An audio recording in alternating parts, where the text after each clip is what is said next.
প্রতিটা যুদ্ধ থেকেই অনেকগুলো নতুন টেকনোলজি শেখার একটা স্কোপ থাকে। এই ইরান এবং ইসরায়েল অ্যাটাকের দুটো ইন্টারেস্টিং দিক আছে। একটা তো হচ্ছে এক্ষেত্রে প্রচুর আর্টিফিশিয়াল ইন্টেলিজেন্স ইউজ হয়েছে এবং কেন সেটা আমি বলছি। এবং সেকেন্ড হচ্ছে যে মোসাদের অর্থাৎ ইসরায়েলি ইন্টেলিজেন্স এজেন্সি মোসাদের কর্মদক্ষতা, সেটা নিয়ে আমি আর একটা ভিডিও করবো। প্রথমে আমি এআইয়ের ব্যাপারে আসি।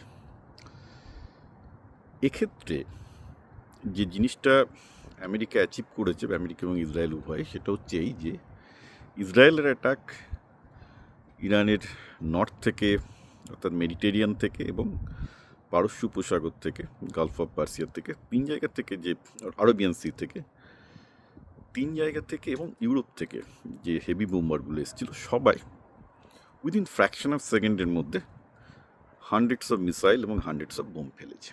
এটা কী করে পসিবল হলো?